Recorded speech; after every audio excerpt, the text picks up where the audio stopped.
Hi guys! Welcome back sa page Humpangan Cooking. For today's cooking vlog, magluluto tayo ng mabilisang chop suey. Time check no, 8:30 PM na guys, kaya kailangan nating makaluto kagad ng uulamin.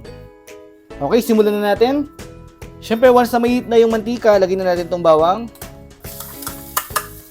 8 cloves na minced garlic yan guys. Mas masarap sana no kung butter yung gamit natin, kaya lang wala na tayong oras para bumili. Kapag medyo light brown na yung ating bawang, lagyan naman natin itong sibuyas. Then, tuloy lang natin yung pag-isa ng mga 1 minute.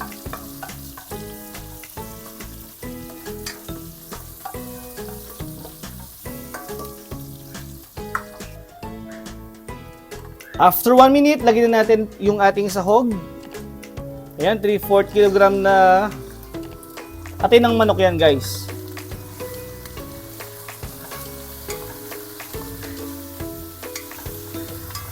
Igisa lang natin yan hanggang sa medyo maluto yan.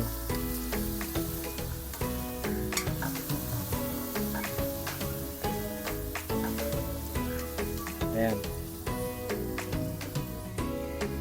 After 3 minutes, pag ganyan na itsura ng ating atay, maglagay naman tayo ng paminta. At saka oyster sauce.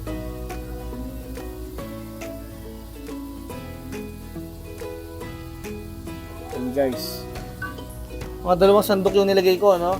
Gusto ko kasi sa chop suey medyo ma-oyster sauce, pero kung ayaw nyo naman, pwede nyo bawasan. Then, gisa pa natin yan ng mga another 3 minutes.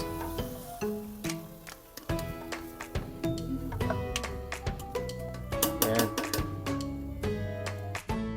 After 3 minutes, maglalagay naman tayo ng tubig, mga 1 cup muna guys, kasi magtutubig pa yung mga vegetable na lalagay natin.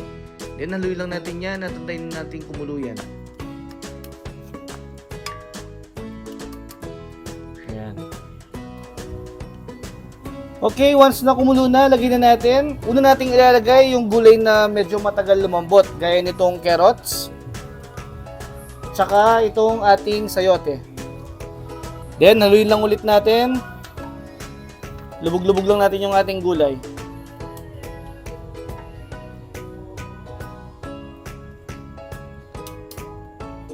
Tsaka muna natin takpan at pakuluin natin yan ng mga 5 minutes. Sa medyo mahinang apoy lang muna. After 5 minutes, 3 to 5 minutes, maglalagay tayo ng 1 shrimp cube. Pampalasa din yan guys. Pero okay lang din no, kung hindi kayo maglalagay. And tunawin lang natin. And then sunod na natin itong young corn. Tsaka itong broccoli. Ayan, then haluin lang ulit natin.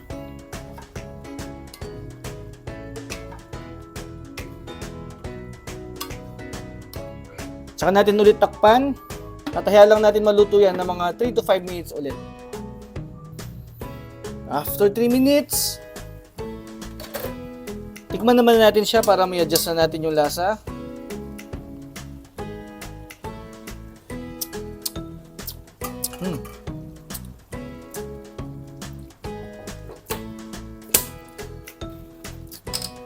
Lalagay pa tayo ng konting patis.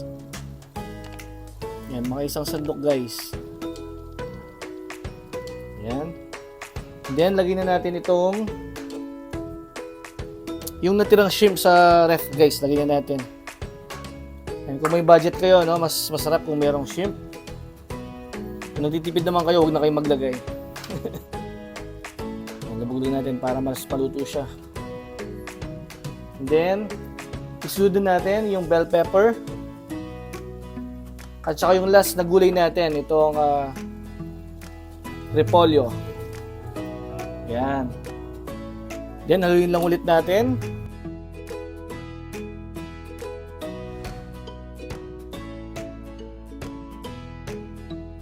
At saka pa natin ulit tatakpan. At ituloy pa natin yung pagluto ng mga 5 minutes sa mahinang apoy lang. At after 5 minutes, luto na yung ating minadaling chop suey.